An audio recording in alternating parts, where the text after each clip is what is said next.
but still I live. I've been sending prayers since my cousin worked the shift. Moving with the brightest, know the touch probably the Midas. If I exit, I'm excited, cause my father up in here. Yeah. I've been fighting battles on my lonely isle. Struggle to be still and know that he God, it's his will. Even when I sleep, the angel army, I don't got it, it ain't in me, no it's on me. Yeah, I know I've been a target, I know they been heartless. Please don't test me, we gon' benchmark it. No, they been ready, but we been started. They say life change, a celebration way up in heaven. Well, we gon' need probably 10 parties, probably more, you see. If we ever shoot our shot, it's from the court, you see. I had classmates who never left the port, you see. Ain't no cooling on this movement, we face scorching heat. We send light out to the dark places, big numbers like car payments. Can't nobody eat in our space, cause everybody tryna Shark Tank it. Everybody want the big numbers, everybody want the light. Everybody wanna live, don't nobody want a life. Change the bear, my life was there, my prayers were heard, I'm free.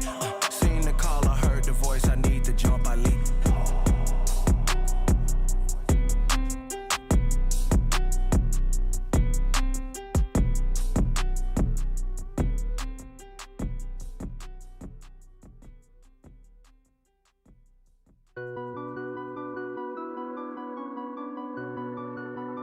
You don't know my story. God be the glory.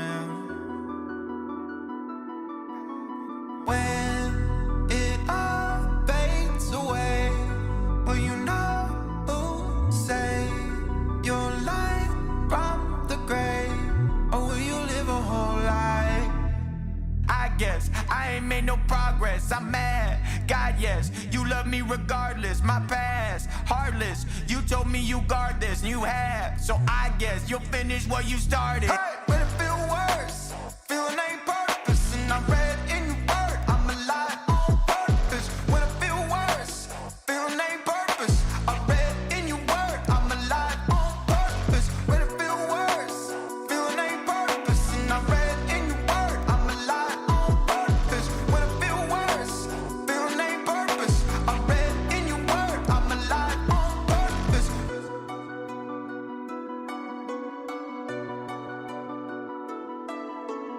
I remember back my spiritual window, I need saved. Like, homie stayed in the night when the writing tight gave life to the grave. Like, wish I knew now like I did back then, just a kid, let him in, be saved, right? Too much time I spent online trying to find a way he's made, right? Middle of the night in darkness, I was just trying to find something gorgeous. Then praise God got hold of my conscience, undercover game like Luka Doncic. Even if you got it, who says flaunt it? Devil on the loose trying to keep you haunted, lying by the truth trying to keep you honest, but your feelings they ain't honest. Hey, when it feel worse, feeling ain't purpose, and I read in your word. I'm alive on purpose. When it feel worse, feeling ain't purpose. I read in your word. I'm alive on purpose. When it feel worse, feeling ain't purpose, and I read in your word. I'm alive on purpose. When it feel worse, feeling ain't purpose. I read in your word. I'm alive on purpose.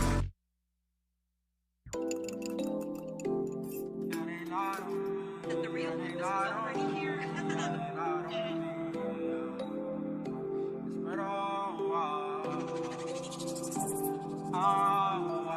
My brother, yeah, you gotta know. We the light, let it show. I walk around with my eyes closed. Yeah, I'm walking in faith, the disciple. And I worship my Lord, ain't no idols. Or I run for this faith, not a title. I don't know. He came and saved my life, and I know he paid the price. Spirit of God, it guides me right. Spirit of Christ inside of me day and night.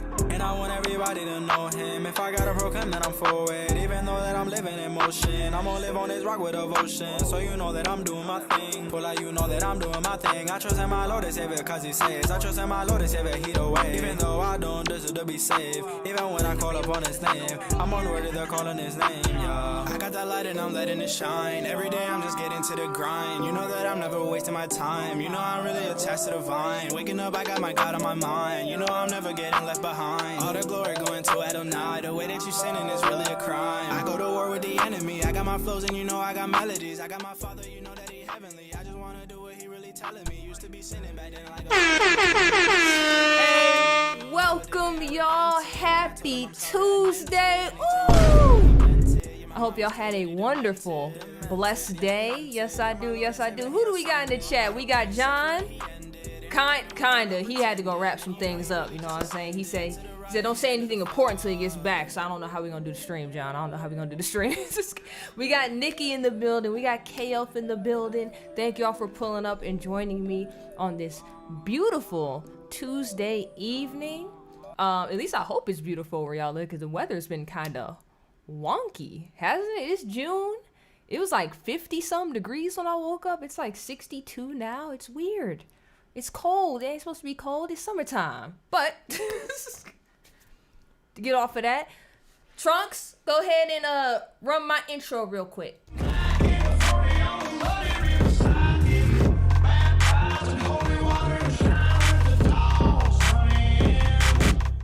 But yes, welcome. I hope y'all had a wonderful, blessed Tuesday once again. And I know y'all see the title of the stream. Basically, Trump was, I think they said he was arrested and arraigned today. He had to go to court. We already knew it was going to happen. We already knew it was going to happen.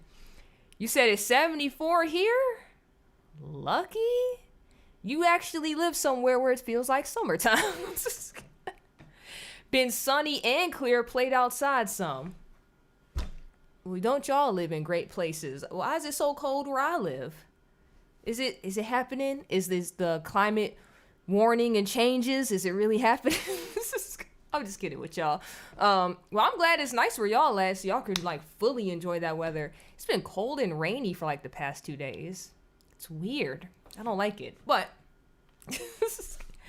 anyways, I know y'all see the title. So apparently, Trump had to go to court in Miami, and he was arrested on like 37 felony charges, I believe. And he was like not guilty to all of them. So there's like a lot of news places are still live streaming it, and I'm like, we're not about to watch all that. That's a little bit too much. But Matt Walsh actually put up a video, it says 6 hours ago, and it says, "This is what I've learned from Trump's indictment." It's also a very short video, so we could run over this first, and then I have another video I want to show you after that, because once Trump left court, my man went to a Cuban cafe, and like he was just politicking and still doing what he was doing, because this isn't stopping him running for president. It's not stopping anything. I don't know why they wasting their time, but let's go ahead and get into the Matt Walsh video. Daily Wire reports former President Donald Trump said Saturday that the deep state was coming after him and his supporters in his first speech since being indicted on federal charges related to his handling of classified documents. Trump spoke openly about the 37-count indictment to about 2,000 Republicans gathered in Columbus, Georgia at the State Republican Conference. The 2024 presidential candidate is accused of the willful retention of national defense information, corruptly concealing documents or records, and making false statements. Trump said, quote, "The ridiculous and baseless indictment of me by the Biden administration's weaponized Department of Justice will go down as among the most horrific abuses of power in the history of our country. Many people have said that. Democrats have even said it. This vicious persecution is a travesty of justice."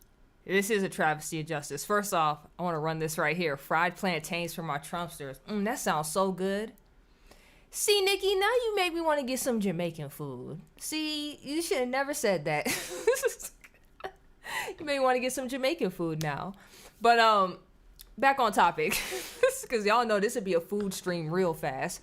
Right, this right here, this vicious persecution is a travesty of justice.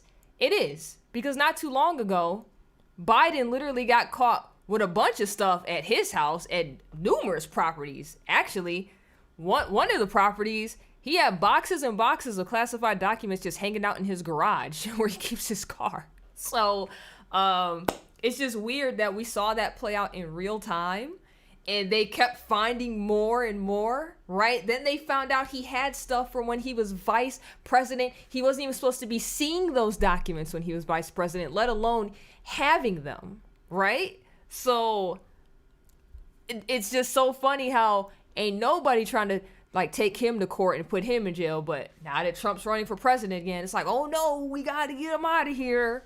We got to stop him from running. It's just a big joke. All of this is just a big joke. And then he said, in the end, they're not coming after me, they're coming after you, and I'm just standing in their way. Now, there's obviously been a lot of discussion about the particulars of this indictment and the many counts against Trump, 37 counts.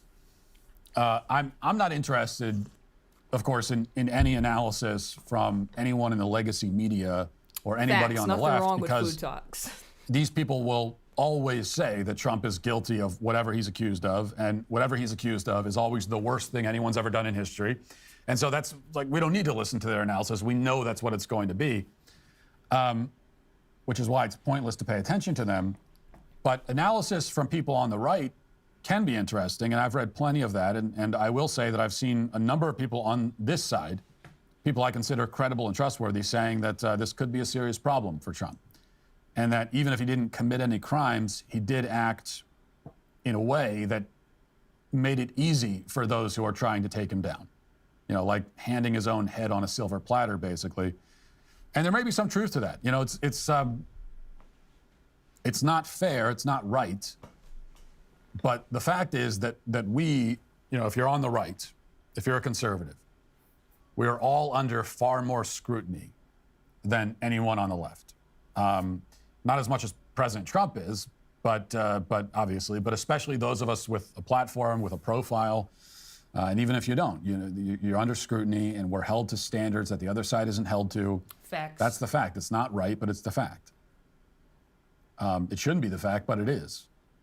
And so that's all the more reason why we have to be extremely disciplined, very smart. We have to keep our wits about us so that we don't hand them an opportunity to take us out.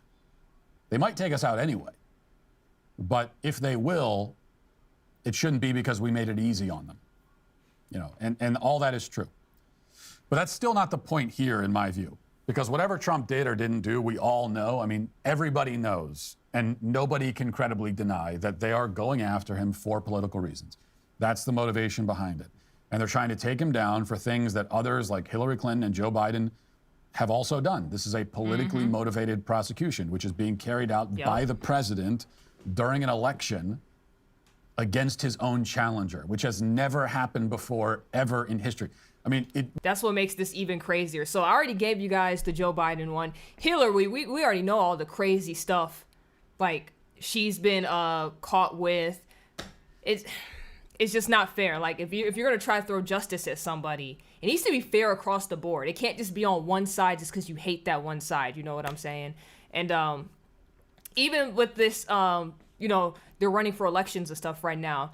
Vivek Ramaswamy actually went down to Miami, and he was down there for like saying how this is a wrong for Trump, because he even said it. He was like, I can easily just let them like take him out the race, and that'll kind of like give me the small boost. You know what I'm saying?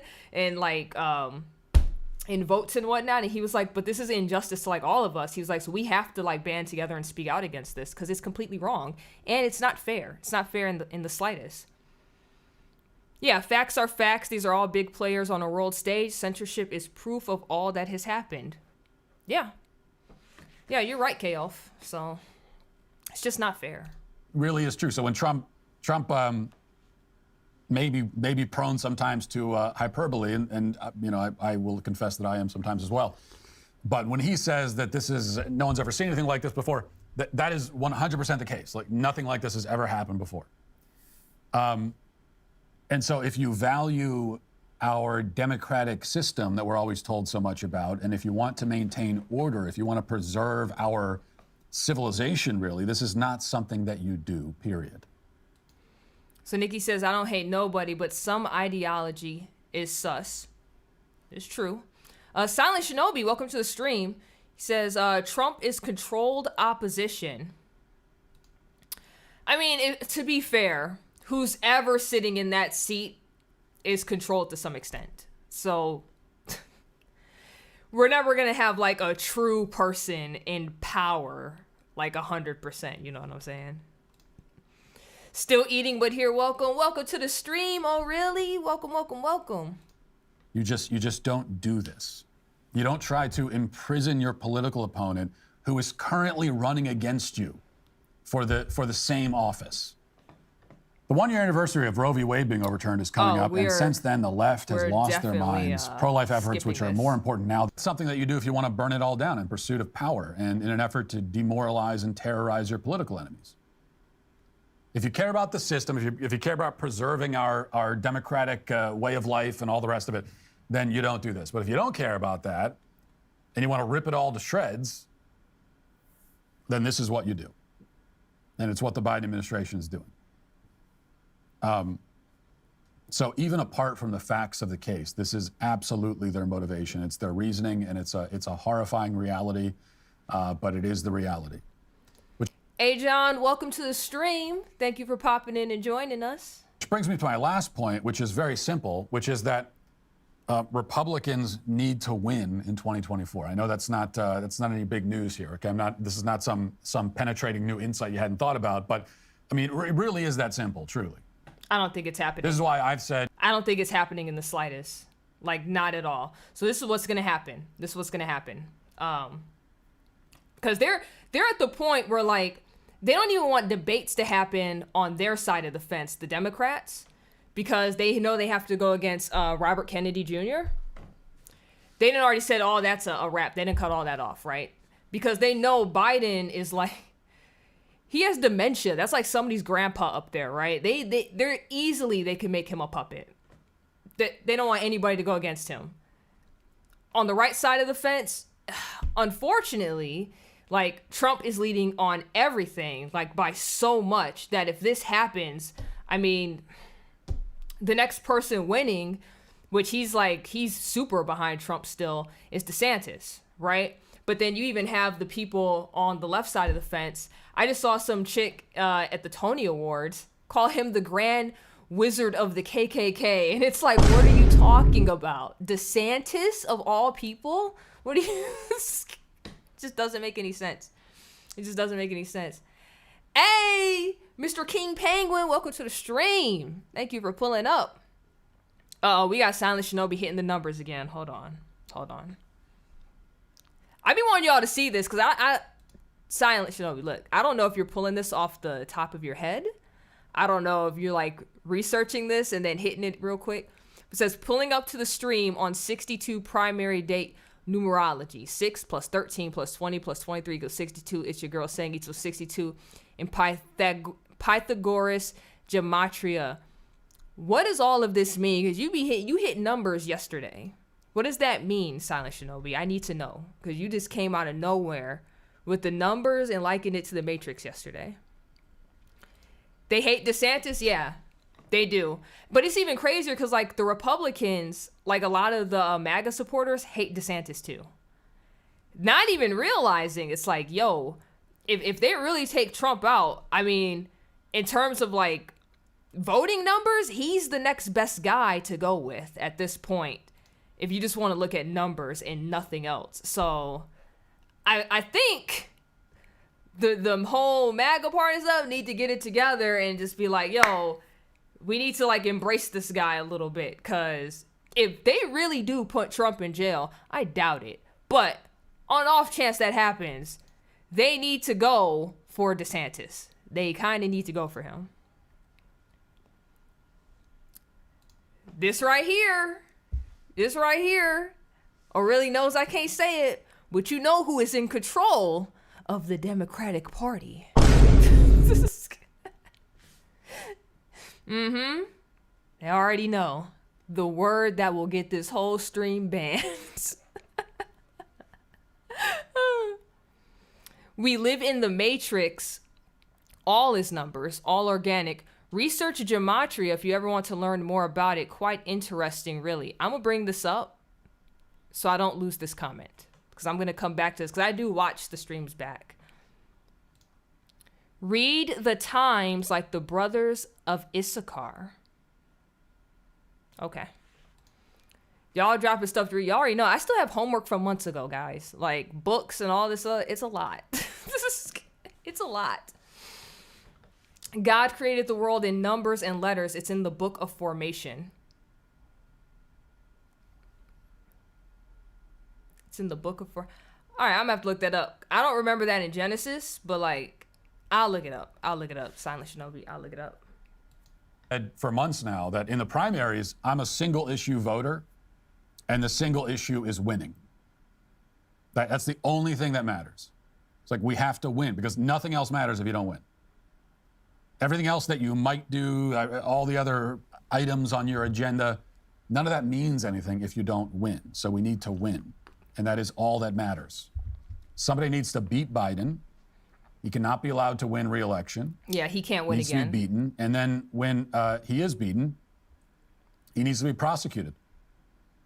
Biden needs to be prosecuted. His junkie son, Hillary Clinton, her degenerate. I mean, yeah, if we're going to play this game, we've just opened up the floodgates of persecuting old presidents for things that nobody likes. So, with that said,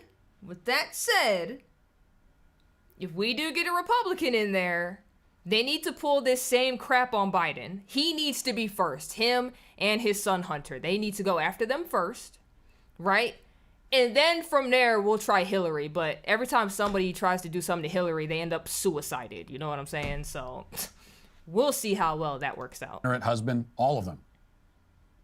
And then go and pull out Epstein's black book and prosecute everybody in there. I mean, just prosecute everybody.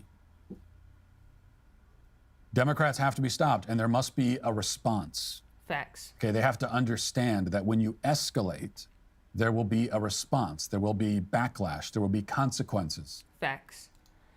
Haley, welcome to the stream. All right, so Silent Shinobi said the Book of Formation, a.k.a. Sefer Yetzirah, which is supposedly written by Abraham in 3000 BCE. Oh, okay. I did not know that. I'm going to have to look that up. Here, ooh.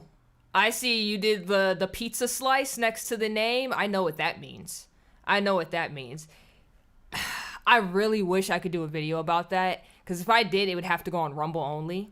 But do you know there was a popular pizza shop in DC?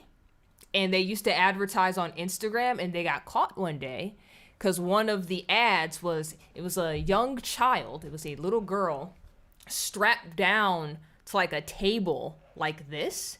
And they were just like, oh, this is how our young patrons are treated. It was really weird. It was very pedo-esque, right?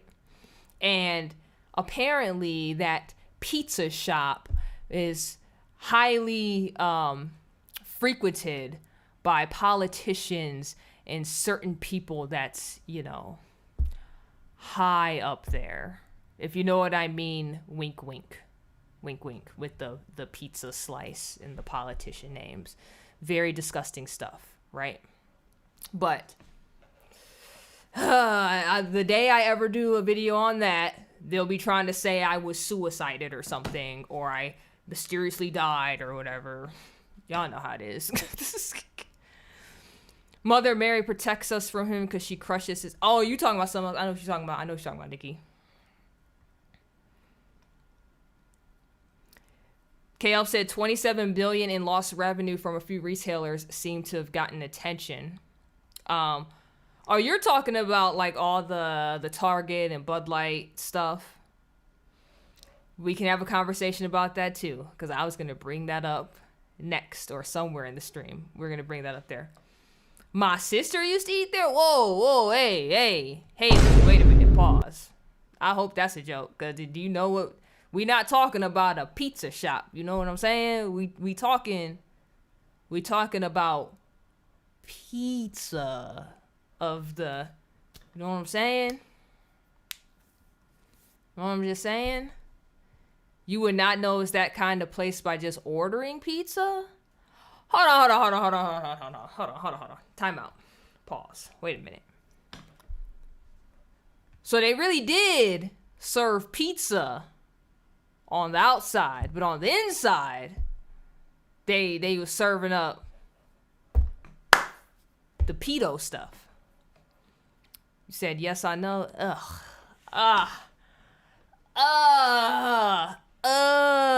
That's disgusting. So how did she feel when she found out what the pizza shop was after getting pizza there? I'd have to go straight to church and be like, just bathe me in all the holy water, because I don't know what I consumed. Like, pray over me nonstop. It was kind of like laundering, except I know. Saying I'm assuming the camera isn't heating up now. Good. Oh, so all I did, so once I ended the stream last night, I sent a message to my husband because I was like, hey, just to let you know, this is what's happening. He woke up immediately and answered me back. I wasn't expecting that. I thought he was going to talk to me to like today. But he was like, just get the other dummy battery out of my office and swap it. Instead, I just swapped my camera with his. So, we gonna see how that works. Now, if it does the same thing again, then that means it's not a camera issue. That means it's technically a heating issue. I'm gonna have to figure that out because, you know, mind you, where I live, it's actually pretty cold out today. Like, we've been in the 50s today. So, if it's overheating back here while we're in the 50s, this is going to be a problem because, you know, as summer goes by, it's going to get hotter in this room. So I don't know how to fix that. Like you said, I'm going to have to get a fan or something to just go on the camera. Tech Boy, welcome to the stream, my guy. What's going on? Hope you had a wonderful day. She is in denial about a few things. Oh, no. Oh, no. I lost my small appetite. I'm sorry, Nikki. I ain't mean to. I ain't mean to make you lose your appetite. I'm sorry. It's not going to be one-sided. So if you choose to escalate, you need to understand what you're choosing. You know, mutually assured destruction. Unfortunately, it's the only path forward. Because the other option is one-sided destruction. I mean, the best option of all is no destruction at all. Like, that's what I would prefer if there was just no destruction. But that option has been taken away. That's just not an option. And so what we have to choose from is mutually assured destruction or one-sided destruction, where we are destroyed, but they are not. And that's not an option that I find particularly appealing, I must say. So we have to win. You know, and it's talking about hyperbole. You know, unfortunately, especially in the social media era and the era of cable news, every single presidential election, before every presidential election, everybody says, well, this is the election that's going to make or break us. We need to win or nothing will ever be the same. You know, the future of America hangs in the balance because of this election. And we've said that many times, and it hasn't quite been true many times. Like, everybody says that on all sides. This time, though, it really is different. Like, I can't even, it's hard to fathom what 4 more years of this will be like. It'd be horrible. It'd be so horrible. You know, a president who has fully succumbed to dementia at that point, completely lost his mind. He's already there. And so his administration is being run by people who are not him. Yep. And where does it go from there? It's hard to even fathom. Yeah, like the Biden administration, they don't respect the flag. They don't respect families. The whole administration is satanic. We can't have 4 more years of that. That's just going to be like the worst thing ever. They're covering the Trump case like the OJ freeway chase. I don't know. I was a kid at that point, so I'm not sure about the coverage, but I take your word for it. I take your word for it. Because what I do remember, I just remember like all the news stations was running the Bronco on the freeway. You said, look, hopefully it's not Kamala. She's been chomping at the teeth. She's probably been waiting on this day the whole presidency. But let me show you this video right here. This is actually where Trump, when he left court, he went to a Cuban restaurant. My man was just politicking. He was like, this ain't stopping me. National security laws and then obstructing and refusing to... Also, this is from CNN, so you're going to hear them hating a little bit because, I mean, it's CNN. Cooperate with the FBI. Yeah, whatever this spectacle is that's unfolding before us, let's remember what this case is about. Let's remember what this indictment charges. Again, Donald Trump is charged with a series of federal felonies for mishandling the most sensitive government documents that we have and for obstruction of justice, along with Walt Nauta, who is charged with intentionally setting up lies to the grand jury, to the FBI. Any way you look at this, and again, despite whatever may be going on in that restaurant, this case isn't going to be settled legally in a cafe. It's going to be settled in the court based on the facts and law. The folks in the control room, I don't need to see any more of that. He's trying to turn this in. He's trying to turn it into a spectacle, into a campaign ad. That's enough of that. I don't need to see enough of that. He's trying to turn this into a spectacle, and I just don't need to see any more. This is rah, rah, rah, rah, rah. You said if she is, I'll never hear the end of it. Oh yeah, in your household, the way you said your parents are, your mom would probably love it. That's not different than the last point than 98% of presidents since before Lincoln. You mean like having somebody else in charge? I think we mentioned that before you hopped in here, Haley. We watched Canada truck protest. We saw the American truck protest. How do you get the message out louder? I think at this point, it doesn't matter what we do. The elites are gonna elite and do whatever they want. I don't think, like, we can only send so many messages and we can only win like so many little battles. Overall, it's not meant for us to win. Like, if we follow the Bible, things kind of have to go a certain way to reach a certain point so we can get to like Revelation, but I don't really know. Like, we can't really do much else at this point. Like, if we wanted to make a true message to like all corporations and government and all of that, we would stop doing like big box stores, period, and we all would collectively just start doing mom and pop shops. Is that going to happen on a grand scale? No, it's not going to happen at all. I can already sense it. So, you have people that can't like stop going to Starbucks. Like, no matter what protest or anything that's going on. I remember years ago, and the two black guys that were like discriminated against, and look, they were like in Philly or something, I think, right? And all the black people are like, that's all right, we're gonna protest Starbucks. We're never drinking there again. You remember that? Every black person I know, that was like a week-long thing. I remember running it. I forgot who it was I ran into first, and they had Starbucks. And I was like, hey, I thought weren't you protesting that? Oh, girl, it's just so hard. I gotta have that Starbucks. People just can't do it. They just can't do it. So, getting them for a long period of time, I'm surprised Bud Light's been going this long. But that doesn't really matter, because at the end of the day, you have BlackRock, Vanguard, and I just found out it's a third company that owns majority stock of basically everything. Matter of fact, did I save it? Because I could just show it to you guys. This is why I like saving stuff. Yeah, it's right here. So you have the big three, which is BlackRock, Vanguard, and State Street.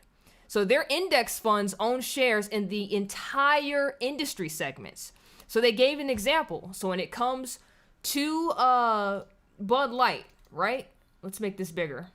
So when it comes to Bud Light, Anheuser-Busch, as of March 31st of this year, BlackRock owned about $2.2 billion, Vanguard owned $2 billion, and then State Street owned $1.8 billion in shares. Know what I'm saying? So we can sit here as Republicans and be like, haha, we don't like what you're doing. We're not drinking your beer anymore. Sucks for you. Okay, well, these same three companies also own major shares in Heineken and Molson Coors, right? So when everybody was switching, I'll just get my beer from here now. I'll just drink Coors Light instead of Bud Light. Which I thought was stupid anyways, because they also had campaigns with the alphabet community. So I'm like, you're not fighting anything at this point. It's like you're still supporting a company that supports that. So when this goes down, because sales are going up over here, they're not losing any money. They're winning. Mind you, this is just one example of market share.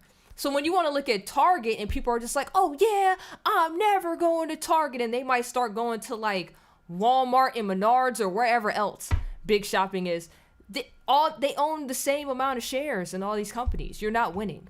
The only way to beat this is to go mom and pop. Collectively, as a large group, we're all not going to do that. I could try my best to just mom and pop a bunch of stuff, right? But the one person ain't changing nothing if like the 99 are still going to go out there and do it. So it just does not make sense. You know what I'm saying? It just doesn't make sense. BlackRock funded with 401 money. Yep. So when you're at your company and they want to set up the 401ks and all that other stuff, and you're like, yeah, I'm gonna invest in these index funds and all this other stuff, you don't even realize where your money's. You're just doing things because that's what you're taught to do financially. So you could be in a certain point. So when you hit retirement, you're good, right? You ain't got to work the rest of your life, which is fine. But like, honestly, we have no idea where all of this is going and what we're actually funding and helping be a part of. So we're all just we're all playing into it regardless. So it doesn't matter. See, this right here, this generation, he wouldn't make it. Mom and pop is expensive. That's the point though. Like, if you want to help a small business thrive and grow and stay there, you have to support them. And they have to be expensive because by them being a small mom and pop store, they can't get things in large quantities to get the discounts that a Walmart will get. You know what I'm saying? So it's going to be slightly more expensive if you want to get your coffee at a mom and pop coffee shop. And actually, a lot of times that's not even true. There's mom and pop coffee shops that are like right on par with Starbucks or cheaper, and the coffee is like way better, right? Clothing stores. Yeah, you might have to pay a little bit more, but what do you want to actually fund with your money, and what do you want to be a part of? I think that's what it all comes down to. So many mom and pop businesses didn't survive. Facts. The pandemic killed a lot of them, and that was purposeful. All of that was purposeful. Because they want us to depend on them so they can keep making money off all the shares they own and stuff like this. I don't drink coffee. It was just an example, Tech Boy. It was just an example. ESG was ushered in 2015 when returns were discouraged to be the only consideration for investment. Yeah. If you look back, because I looked back on this too, there's like, they've been doing this for so long. So when people mention the ESGs and the DEI scores and stuff, now it's like, this has been going for a minute. This didn't just start today. Relish, welcome over on Rumble. Thank you for joining the stream. John, also welcome to the stream, my guy. Or no, you've been here. I have a lot of Johns following me. They're expensive because of the Biden administration. Under Trump, small businesses thrived. That is a fact. That is a fact. The economy was actually better overall under Trump, but that's a conversation people don't like to have just because they hate Trump. And then when you be like, well, why do you hate Trump?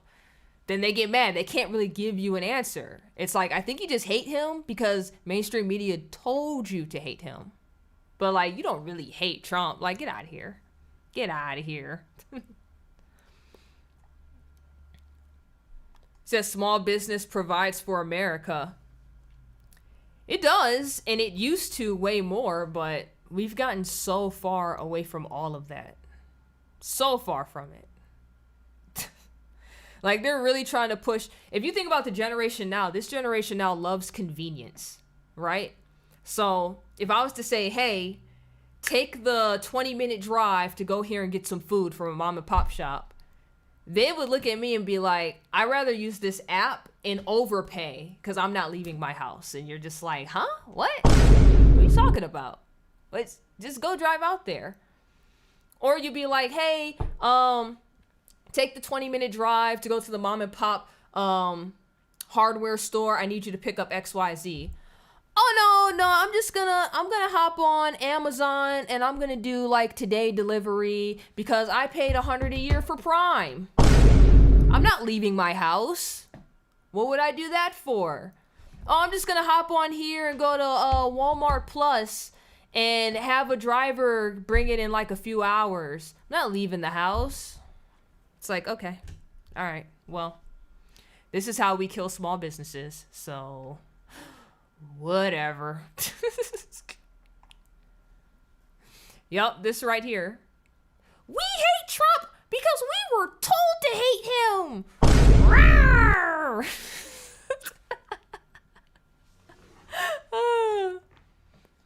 I'm focused on costs, not supporting people. My dad has Prime. Hey, This is the issue. Like, I understand. Now, I understand people are on certain budgets and whatnot, so you got to do what you got to do. But once you get to a certain point, I mean, you can budget in.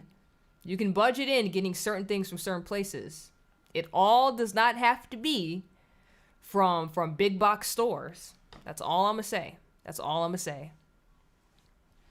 I used to buy my dinners and salads from the store, but since I've been saving money, I cook again, and it's delightful. Uber Eats is very expensive. Hey!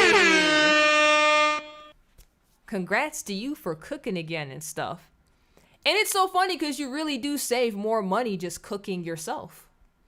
Like, yeah, you have to set a little time out to do it, but you're saving way more money. Uber Eats is like OD expensive. Because think about it. If you want to go to Wendy's, and I recently went through this the other day, like I think a week or two ago, because I was just next to a Wendy's and I haven't had it in months. I got one combo meal. That meal was $11 and some change. And I'm just like, why is this so expensive? Right? Because now I'm thinking about if I was one of the new gen people that just loved using the app, because my mom used to order out all the time and I never understood it because at that point in time, we lived next to all the restaurants. And I'm like, get in your car, take the 1-minute drive and come back home because this is crazy, right? But I'm thinking about if I would have ordered this on Uber apps or Grubhub or whatever, that would have been $11 and some change, plus a driver fee, plus tip, plus all these other fees they just make up, right? And it probably would have been like $30 for this $11 meal, which is insane. Because at that point, yeah, you can go to the grocery store and get groceries.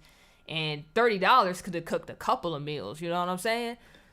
And now I'm thinking about it as, I also could have taken that same $11, went to the mom and pop chicken spot that was like 10 minutes away, put the order in, and instead of just like paying and zoom, the food's done, pay, sit there for 10, 15 minutes, then get your food. But I would have had way more food and it would have been like actually cooked by somebody. It wouldn't have been like no frozen nonsense just tossed on the grill real quick, you know? So it's just things you gotta like think of. Cause I was in a super rush. So I was like, screw it, I don't have time. And then that's what ended up happening. And I was like, you know what? Moving forward, I'm going to make the time. Because never again am I spending like close to $12 for one meal at fast food. That is insane. That is super insane. You said, I don't hate Trump, and I'm glad about his judge appointments, but he's leading his party to disaster. Ooh. That's an interesting viewpoint on Trump.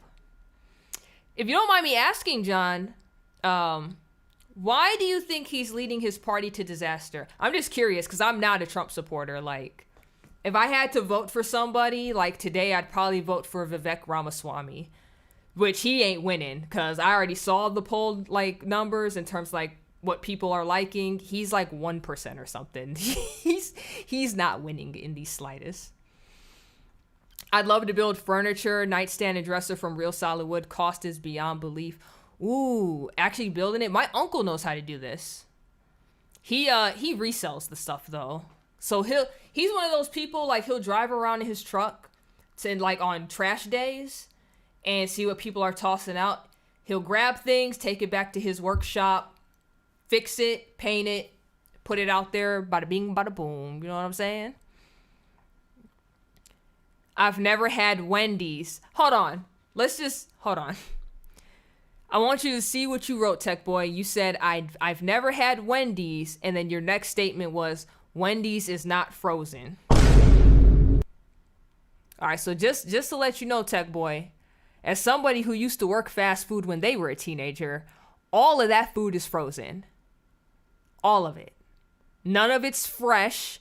None of it's whatever they be trying to sell you in the commercials. Fresh ingredients, fresh vegetables. We make the buns in-house. None of that happens, my guy. Everything is frozen. Every single thing. Okay? I knew people who worked at the Wendy's when I was in high school. I knew people who worked at the Burger King. I worked at Taco Bell. I know how it all works, okay? Like, you want to know what Taco Bell is? Everything is put in little pots, and it's just like sitting in boiling water the whole time, all right? Except the vegetables, and, you know, that already comes pre-chopped in bags, and that's like sitting in little buckets that's like supposed to be in what's like a cold cooler. Our location wasn't, so yikes, you know what I'm saying? Everything else is like sitting in hot water. So you got bags of frozen meat you just dump in this hot water, and then all your sauces and beans and stuff is just powder mixed with water sitting in hot water. That's all it is. So that's all I'm saying. That's all I'm saying. Black beans, rice, a little ground beef. That's dinner for 2 days. Facts. Facts. Matter of fact, you can get a little fancy if you know how to make the salsa or guacamole or whatever. Boom. You got a whole little Chipotle bowl. Got a whole little Chipotle bowl. You see my scared to talk about Trump? All right, hold on, Tech Boy. Let me go up here. Because I probably missed it. Oh, here it is. You said I was little and scared to talk about Trump and kept my siblings from talking about him. I just sensed that something was off. Cause the household you live in, right? Is that why you were scared to talk about Trump? Vivek is running for vice president, probably. I think he'd be a great vice president because they're definitely not going to let him be president. He's not big enough. I think he'd be a great vice president, though. Trump is arrogant, but he knows how to run a country. Trump's arrogance is his only downfall. I agree. His arrogance is up there. I do agree with that. Gabber PA, welcome to the stream. Said Trump did nothing wrong, Jogger. I don't know where Jogger came in at, but I mean, I'm with you. I don't think Trump did anything wrong either. You missed a lot. We already said if they take him down, then they have to also take Biden and Hillary down too. So, plus everybody else that's messing up. All right, here it is.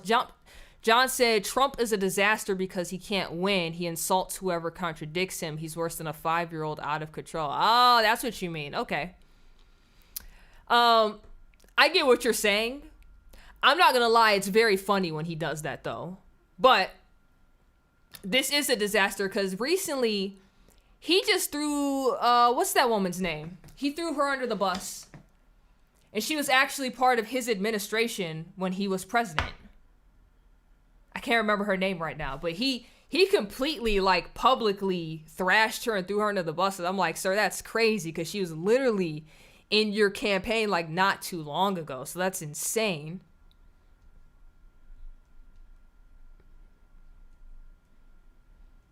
Oh, Gabber, you came in here being racist. That's crazy. That's wild. That's why you score 65 IQ on test, because you're 1/5 monkey and there's nothing you can do about that. That's crazy, Gabber, because I've taken an IQ test before and I've always been in honors and AP classes. And it's not because of the color of my skin. It's actually because I'm very smart, okay? My IQ test score is actually very high. But you wouldn't know that because you randomly came in here being racist because you assumed we were hating on Trump when we weren't. That's crazy, my guy. That's crazy. Now, I would have kept you in here, you know what I'm saying? Because I don't mind you having a differing opinion. But see, you was racist for no reason. That's wild. Did you not see the title of the stream? It's called The Christian Conservative Show. I'm on your side, Goofy. You so stupid. But it's okay. It's all right. We're going to go ahead and get you up out of here. You so goofy, bro. Y'all saw all his stuff got deleted? Oh, I didn't even see what the new one said. Oh, man. Oh, you hybridized chimp. Oh, no. Oh, no. Oh, no. I'm half black, so now I'm a hybrid monkey. Oh. Oh. The fact that I could tell you're stupid based on your insults is wild, my guy. That's crazy. If you just came in here a little bit more intellectually, a little bit more intellectually. But it's okay. You still watching. You a fan. You just can't talk in the chat. But you can go to the other sites. We'll see if you make it around there or not. All right, Nikki, thank you for popping in. I hope you have a wonderful, blessed evening, and I'll see you later. Actually, I missed a lot. You said reported him before he was removed? That's okay. He's gonna just run around being mad. I don't even know what he was mad for, to be real with you, because nobody was dogging Trump. That's the crazy part. Saying it's true. Oh, he got me, Haley. Oh no, he took me out. He hit me with the gunshots. Ah! You said invite him back and let us all report him. He ain't coming back. He's gone. You said go to James Cluck. Oh yeah, I saw Haley. I was about to get to that, Haley. And then, you know, we just had some racist person. Hey man, do y'all want to know something crazy? Ever since I got baptized, the craziest hate been hitting on all the channels. The craziest hate, right? What do we have? We had the atheist came up in here yesterday out of nowhere, right? Out of nowhere. Because the title of the stream was I got baptized yesterday. He came out of here nowhere trying to debate how is Christianity different from the alphabet community. It's like, sir, I don't know where you been, but that is a whole difference to that, sir. Me and Jasmine's podcast, we done finally started getting the hate comments on there, and now this random dude with the racist comments.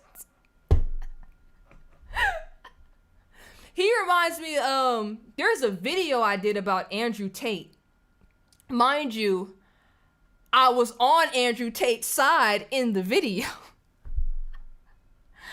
Not only did I have Andrew Tate haters in the comment section on that one particular video, which I wasn't shocked about that, because I'm like, yeah, you don't like him, so I get why you're here.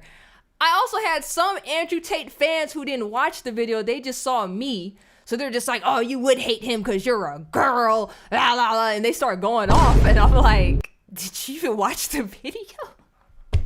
It's like, I'm on his side. It's like, I'm a fan. It's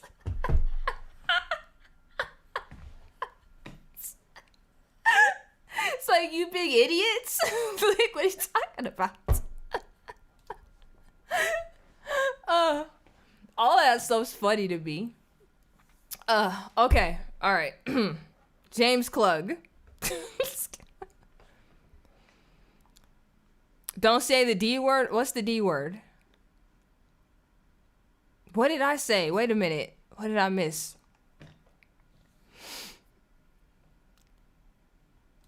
Mr. Say, yup.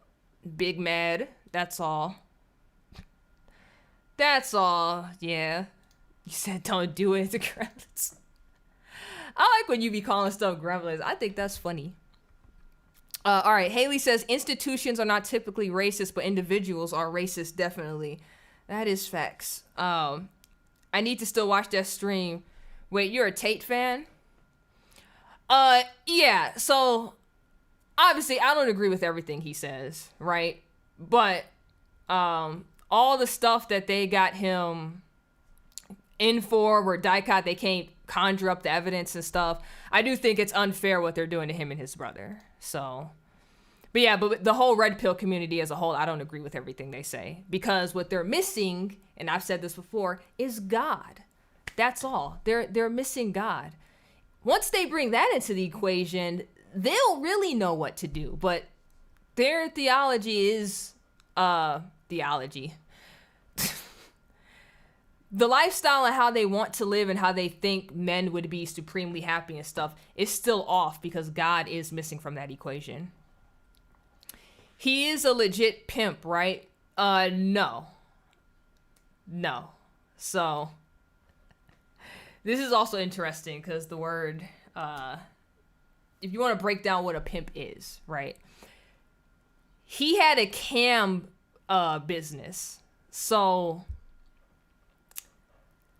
I would put that up there with like Pornhub or something, because they do cam streams as well, like as part of the, you know. So he did stuff like that. I wouldn't call him a pimp because the girls willingly wanted to do that. He didn't like force nobody. He wasn't all like, you about to stay in this room, you can't leave. Like he allowed them like freedom to roam and do whatever they wanted to do. They was having fun, shopping, partying. They would leave without him, come back again. It was, I wouldn't say that's being a pimp. So you said Pornhub is worse than pimping. I mean, yeah, it's a cam business, so I agree with you. It's all technically bad, but that's how he started up with his money. Now, he don't do that anymore. But, once again, the red pill downfall, you still have all these random chicks around, because you just, you know, you want to live that lifestyle of being with all these different women and stuff, and it's like, sir, this is gonna keep happening, because this ain't the first time some women got caught lying about him, like, oh, he did XYZ to us, and they got caught lying, and it's just gonna keep happening. It's like, sir, we are in the era of like Me Too movements and nonsense, and if you just stopped and actually found the right woman and settled down, this really wouldn't be like an issue. You know what I'm saying? Was he on the cams or just the girls? Just the girls. So he said what he did, they would be on camera, and then he said him and a few other girls that never got on camera would actually run the chats and talk to the guys. So, kind of like, I did a video about this. There's a guy in Miami, he's called the King of OnlyFans. This man does not go on camera at all. Instead, he employs a bunch of women who want to be OF girls, right? But they want to work for his business because he built his page up to the point where it's producing like 6 figures a month, essentially. And all he does is like, he'll go down to the pool of his apartment building, and he'll take like pictures of these girls, and then upstairs he like takes certain, you know, videos of these girls and put it on OnlyFans. And then him and one other man actually runs the messaging on the account. And they take like, I think they take like 60 or 70% of whatever comes in, and the girls get the rest, since they're not doing the actual bulk of it, which is like the uploading, the editing, the talking to the customers, say. So it's really him and another guy talking to other guys. So you have like crazy simp dudes that's just like, oh, you're so hot, would you like this? And you have another guy typing back like, oh yeah, daddy, that's hot, what do you want me to do? So that's essentially like what Andrew Tate did with the cam business. We all sin and fall short of the glory of God.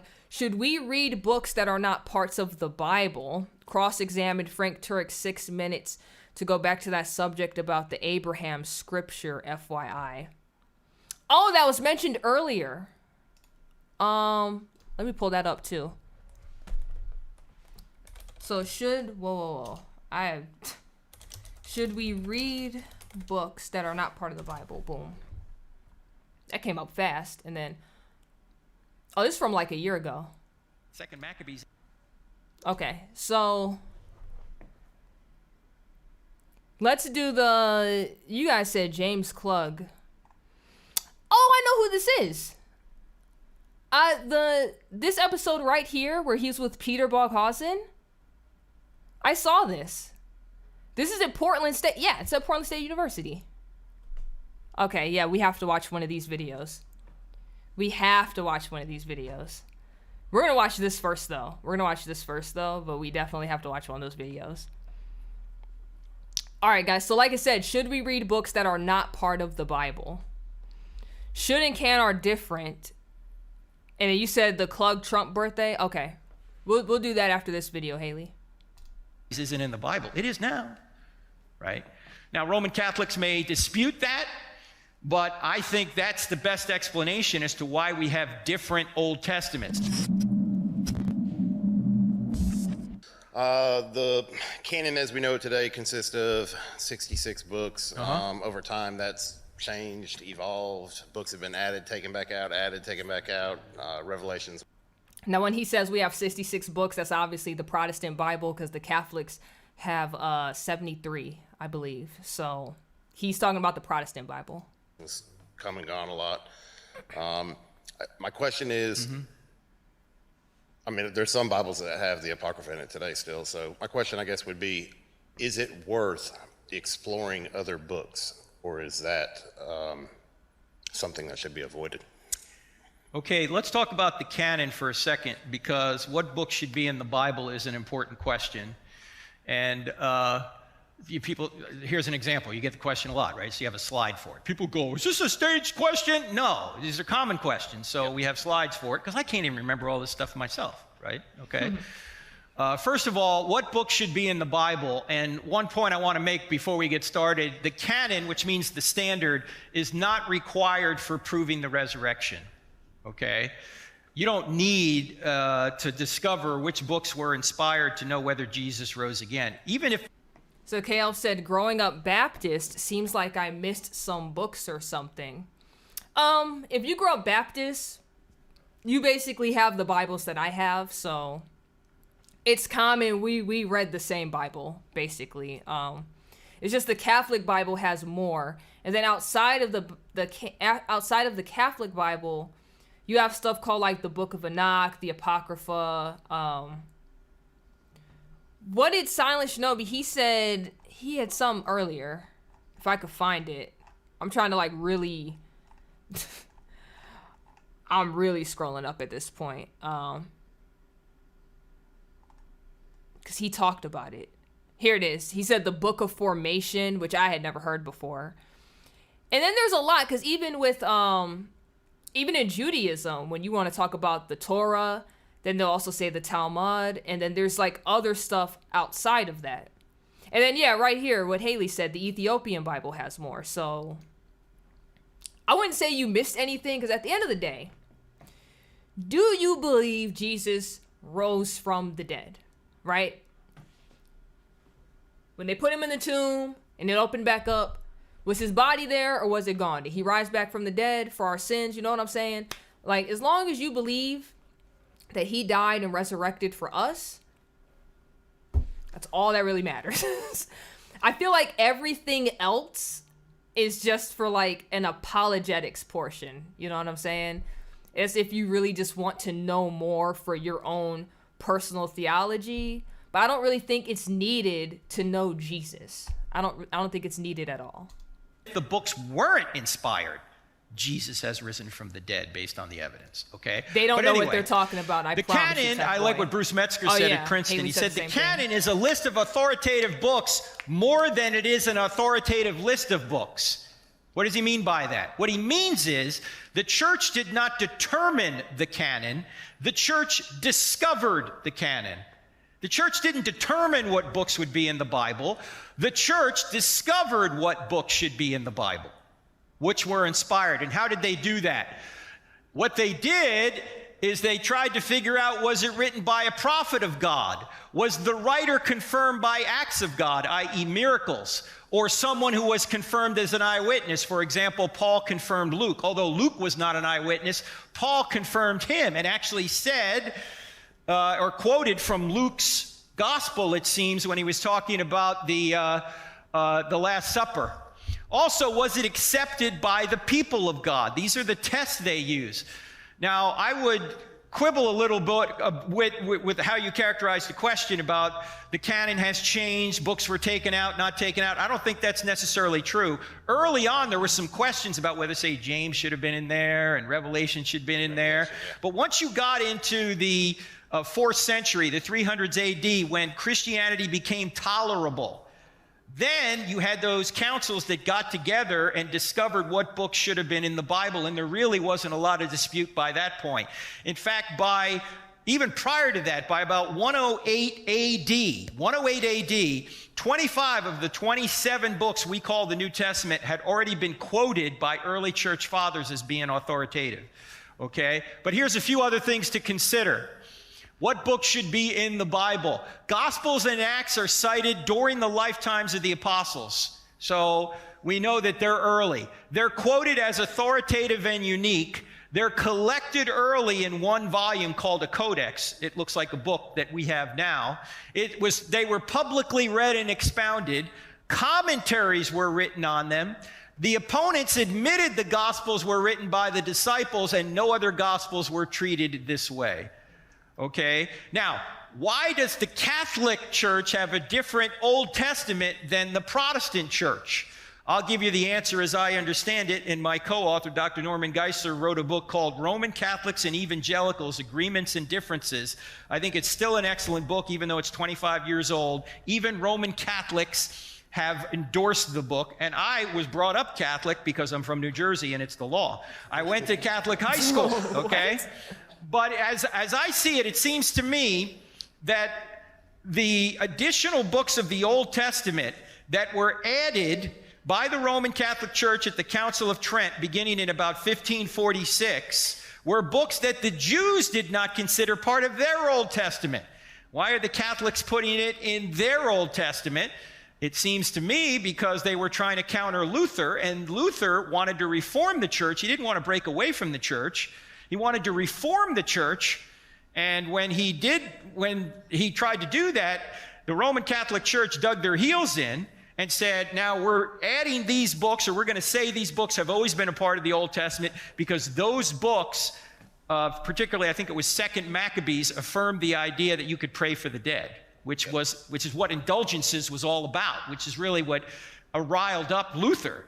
That, you're giving money to the church so your mother's soul can pop out of purgatory? Where are you getting that from? 2nd Maccabees. Oh, okay. Well, 2nd Maccabees isn't in the Bible. It is now, right? Now, Roman Catholics may dispute that, but I think that's the best explanation as to why we have different Old Testaments. Now, is it worth reading these works? Sure. In fact, 1st and 2nd Maccabees has some really good historical information in them. I just don't think they're part of the inspired canon.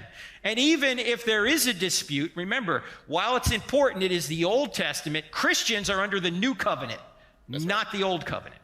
I 100% agree with everything you said. I just know that there's some of the books, Enoch, for example, which is pretty far-fetched. When you read it, you're like, whoa, how can this be possible? But so I wonder if your opinion might have been, and I agree with you that our Bible now is a God-inspired book. But I wondered if maybe you thought maybe some of those more far-fetched or books I think that create Enoch, lunacy would be taken out by an individual. Well, Enoch, I am not an expert on the book of Enoch, but my friend Michael Heiser is. And if you look up Michael Heiser, Heiser, and go to his website, you can read some articles. He thinks Enoch gives us some good information about the Jewish mindset at the time, even though it's not an inspired book. So these are books worth reading. Okay? Thank you. Thank you very much. Yeah, I don't think there's any harm in reading anything. I think the issue, which is what I brought up yesterday when we had Dr. Octagon was his name. So when he came in here just randomly and he was trying to debate stuff, and I asked him, I was like, what made you not be a believer anymore? And he said, debates, right? Because one of you had mentioned Frank Turek. So I'm like, did you learn apologetics? Because that's kind of weird. You went the apologetics route and stopped believing in scripture. And he was like, yeah, blah, blah, blah.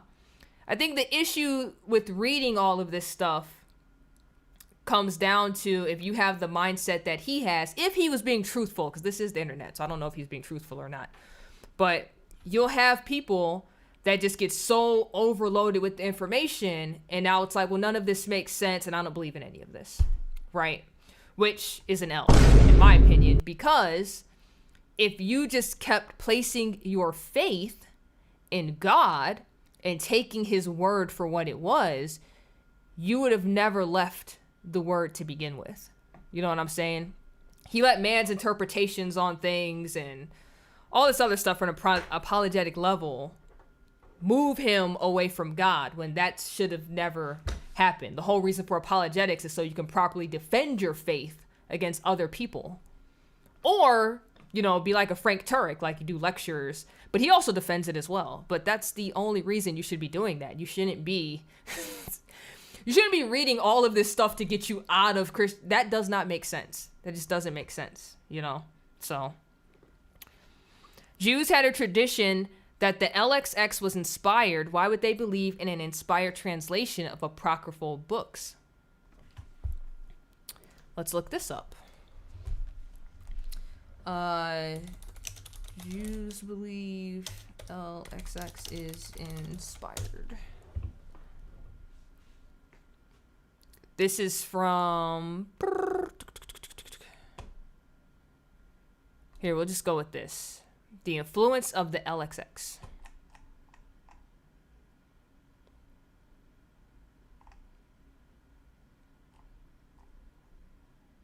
All right, here we go. It says the LXX, especially the OG, had become entrenched in Jewish life by the time of Christ, but after the arrival of the church and its subsequent flourishing as a minority group, the Christians took hold of the sacred writings as their own. According to Ralphs, the earliest Christian communities were formed to a large extent from Jews of the dispersion, while the LXX, being already everywhere widespread and well known, was simply adopted by the Christians as the church's Bible.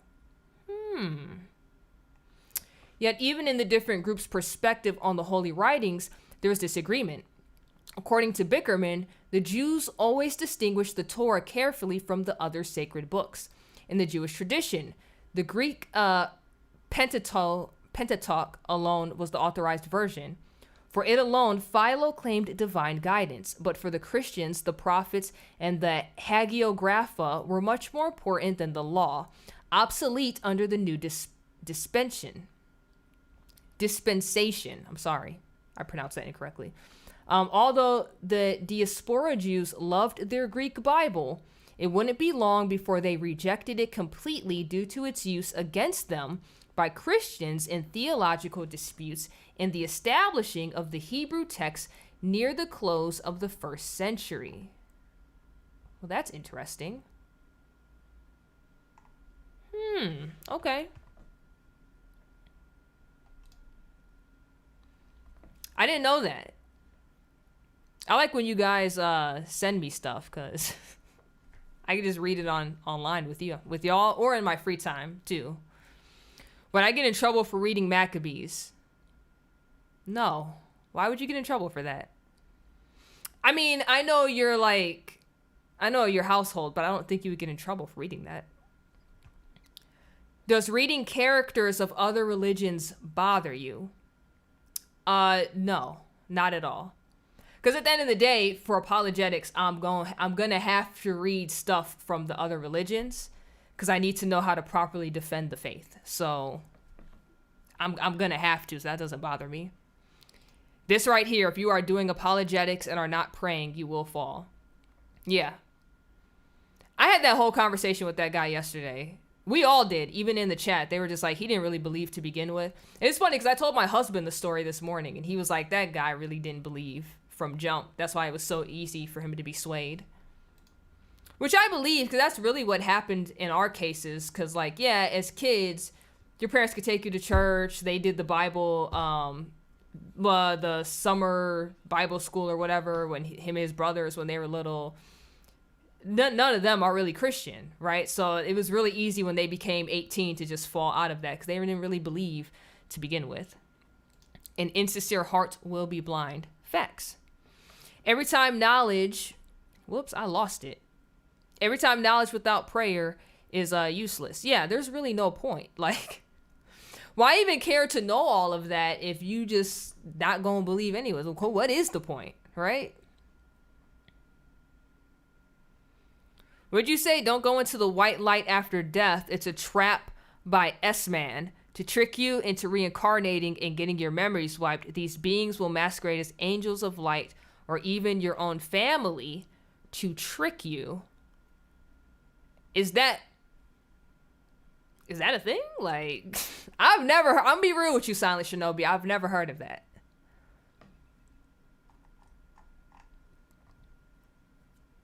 I've never heard of that at all, but I've also never read go into the light when you die. That's usually, I think I heard that from cartoons and movies. So I don't know. You might be onto something. I don't know.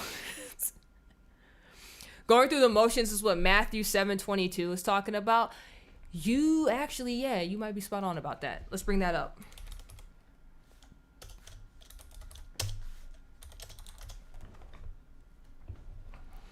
Yeah, many will say to me in that day, Lord, Lord, have we not prophesied in thy name, and in thy name have cast out devils, and in thy name done many wonderful works? And then Jesus be like, I don't know you. Keep it stepping. Essentially, that's what he says. But I think that's one of the first things. So the first thing I read ever was John, but that passage right there, that's one of the first things I learned. I was like, that's such a fire passage. I ain't gonna lie to you. Letter to Aristeas to Philocrates is the source for Jewish tradition about the LXX translation being expired. Okay, I'm gonna have to look this up. But this is why I highlighted it, so when I go back through the stream afterwards, I could look up stuff on my own. Even S-Man can create false feelings of love. Test these angels of light spirits to see if they're from Christ. Learn about archons. So I do agree with you. S-Man can create false feelings of love. I definitely agree with that. All right, and you said if that passage doesn't scare you, I don't know what will. You know, it's crazy because a lot of people are Christian in name only. They don't, you know how you're supposed to spot people by their fruits? And you could just look at somebody and be like, bro, I know you're not Christian. Man, how you gonna tell me what I am? I've been Christian for blah, blah. And it's like, I mean, I could tell just like how you act and everything, like how you live your life. It's like, I could just tell. Like, there's and I mentioned this before, there's a gamer right here on YouTube that I watch from time to time where he also had a podcast. He doesn't really do the episodes anymore, but when he basically explained how growing up, he grew up in the church. He told the church elders that he wanted to be a pastor one day, and he was like, teach me.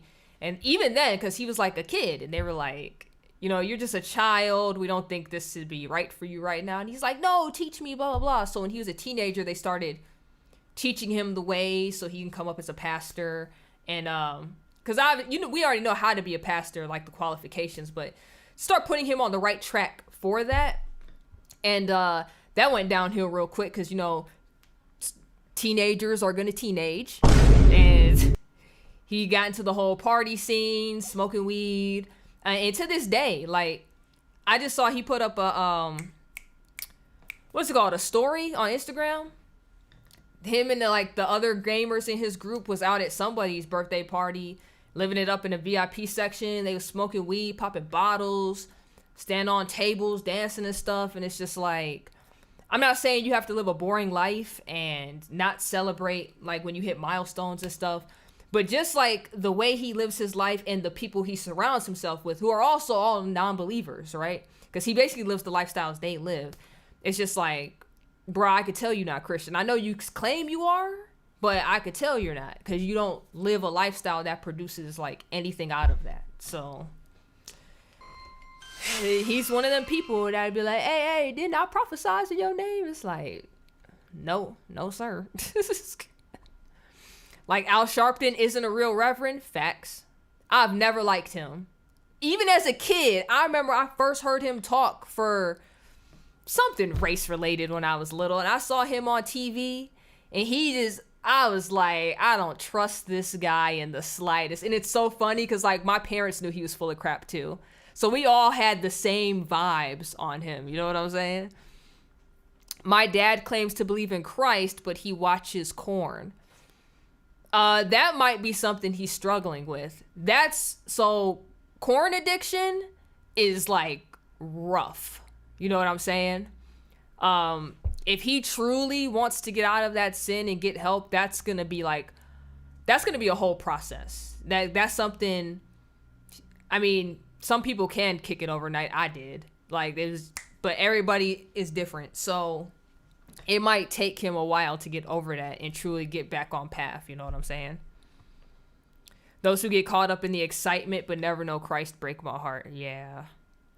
It's so crazy. I didn't understand that, John, until I became Christian. Because, like, obviously you see, like, entertainers and stuff be like, oh, yeah, I'm Christian. You see how they live their life on social media and whatnot. But When I wasn't Christian, I just assumed, I'm like, oh, they're Christian, okay. I didn't think much of it until I actually became Christian. I started seeing things so differently, and I was like, oh, so you really not. So you really not. You says he doesn't want to stop. He's made it clear to you. Unless I'm missing something he hasn't told me.